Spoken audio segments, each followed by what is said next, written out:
আর বাইরে থেকে খাবার নিয়ে আসেনি। আজকে একটু কষ্ট করে দুপুর থেকে নাস্তা বানিয়েছি। আর আজকের নাস্তা আমাদের হলো কাবাব, সিঙ্গারা, রুটি, তার সঙ্গে পিজা। পিজাটা আমার ওভেনে বানানো হয়েছে, কিন্তু খুব সুন্দর কালার আসছে। এবার পিজাটা দেখতেও খাওয়ার ভালো লাগবে, এবার রুচিশীল হয়েছে। দেখতে যেহেতু পছন্দ হয়েছে সবারই, তবে খেতে মনে হয় ভালোই লাগবে। এই জন্যে বাইরের নাস্তার আজকে আনি নাই, যেহেতু সবাই বাসায় আছে, সবাই সহযোগিতা করলে একটু নাস্তা ভালোই বানানো যাবে।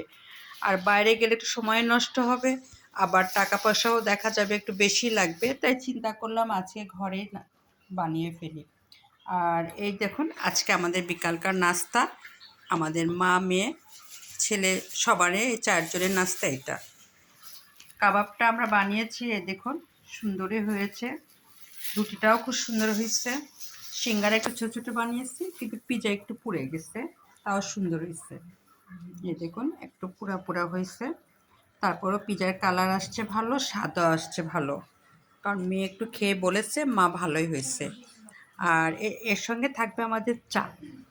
তা আজকে নাস্তা এখানে আমি শেষ করলাম, যেহেতু নাস্তা খাবো, গরম গরম না খেলে ভালো লাগবে না। এজন্য গরম গরম খাওয়ার জন্য এখানে রেখে দিলাম। আর এরপরে আমরা খাবো চায়ের পর্ব, আর চা হবে আমাদের চায়ের কাপ। এখানেই রাখলাম। আল্লাহ হাফেজ।